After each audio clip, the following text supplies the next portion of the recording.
11-year-old Gabriel likes to show off his football skills. He can't live without his PlayStation. He's a gizmo freak. Music keeps him going, and his constant companion is his cell phone. Gabriel got his first cell phone just a few months ago, and he loves to show it off. I wanted a cell phone because firstly I saw my friends having them and I got jealous. And anyway, I hardly even use it unless I go to my friend's house or I ask my mother when I have to come home.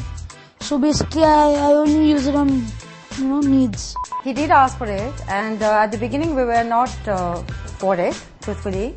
But it just happens that in today's life, in the kind of places we live, it's become quite a necessity. Did it happen to my phone also? While Natalie didn't really believe that the cell phone posed any real risk for Gabriel,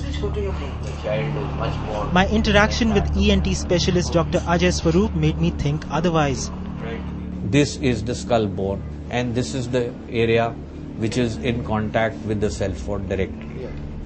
Now, depending on the thickness of the skull bone, the number of radiations or the energy of the radiation will pass into the brain. So in younger people, it has been seen that the thickness of the skull bone is much thinner as compared to grown-up people. So the bad effects of these rays will be much more in younger people. I also came across a study in Sweden that says that children using cell phones before 20 are more likely to develop brain cancer and tumor of the auditory nerve. When I shared this with Natalie, she immediately took action. Gabriel uses his phone only when it's absolutely necessary, and his monthly phone bill has been restricted to just 200 rupees. Not to use it too much, keep it for only emergency. Okay. Meanwhile, I decided to find out if the phone companies were taking some precautions at their end as well. So the next time you want to buy a mobile phone, I suggest you carefully go through the user manual, especially the chapters on safety. The brochures clearly say to keep the phones away from the breast pocket if a person is implanted with a pacemaker. The iPhone warns its users against seizures, blackouts and eye strain. In fact, in the US, every phone is tested by the Federal Communications Commission for its specific absorption rate or SAR before it's available for sale to the public.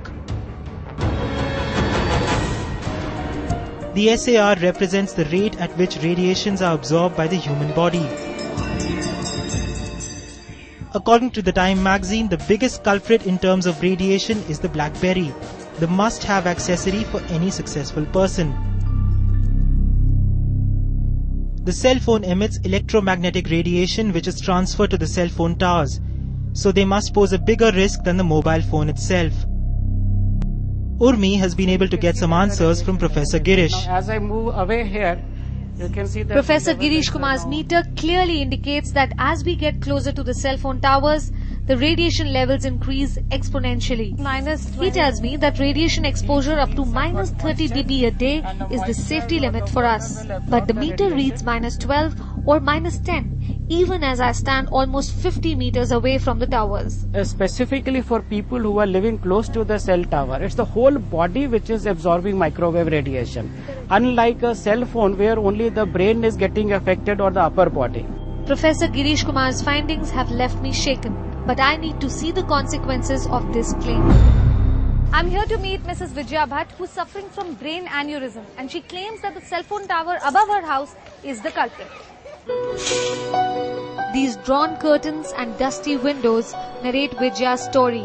She was forced to move out of her dream home almost 2 years ago. Reason? The cell phone towers right above the rooftop of her building. I was away because I cannot stay over here due to this illness of mine. The day I come here, I get ill and I cannot stand and do my household works. That was the reason I had to leave from here. I become weak, I cannot stand, I get shivering, my hands. See, now also you can see. This was not there at my place. Now it has started trembling. So you say that it's a very, very harmful... Very, very harmful thing. I just pray to God nobody should go through this. Vijaya's story is disturbing. As of now, nobody can say for sure what these towers that are all over our houses, workplace and our lives really are doing to us.